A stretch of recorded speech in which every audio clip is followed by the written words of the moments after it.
Now, some of you who know me know that I can be fairly opinionated. I can be fairly passionate, okay? I'm a really, really passionate person.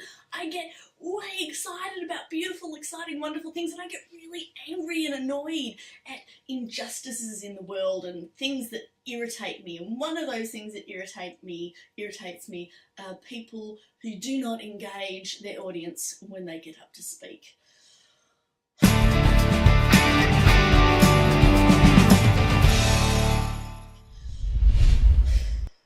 So deep breath, because I had to endure a presenter who did pretty much everything that you could possibly do wrong, and I need to share this in the hope that you yourself don't do these things, that you can acknowledge and recognise and go, oh yes, okay, right, no, I'm not doing that, and oh, I am doing the right thing. So what this guy did, he started off, the presentation started off, and there was a voice, and I was thinking, oh, okay, dramatic effect. He's going to start at the back of the room and walk to the front and dazzle us all.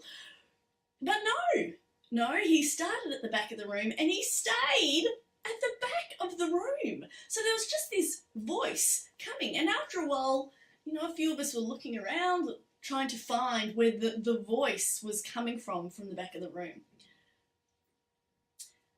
When I located him, not only was he standing up the back of the room, but he was standing up the back of the room looking at his laptop the whole time. So what this meant was that he was actually looking down to his laptop, so his voice was projected down, it wasn't projected out towards us.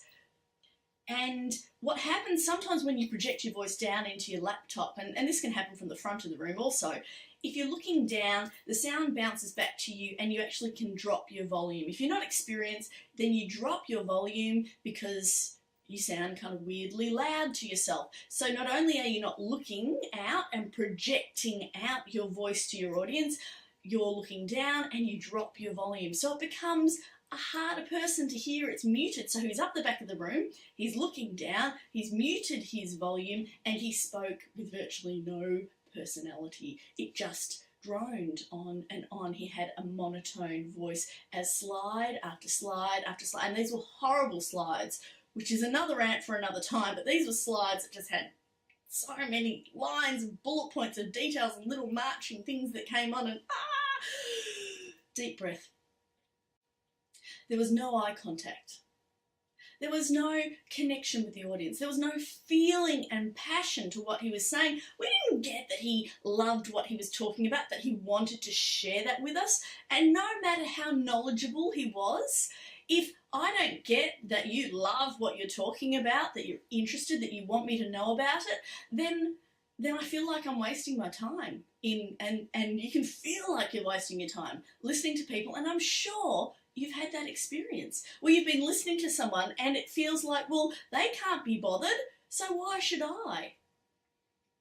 I encourage you, sunshine and sparkles, I encourage you to engage your audience, connect with them, show them that you love what you're talking about, show them that you know what you're talking about, make eye contact, smile, actually be aware of who they are, what they need, and speak to them with information and stories and case studies that actually relate to them. If you do this, then you will engage your audience beautifully. Now, I know this has been a big old rant, but I'd still love to hear your comments. Have you had to sit through a presentation that has been similar to that? Have you done some of those things yourself before? And we all have. My gosh, I have. It's how we learn. But we want to move forward, right? So I'd love to hear your comments. Please share with us in the comment box below, and like us on Facebook and share your comments there too.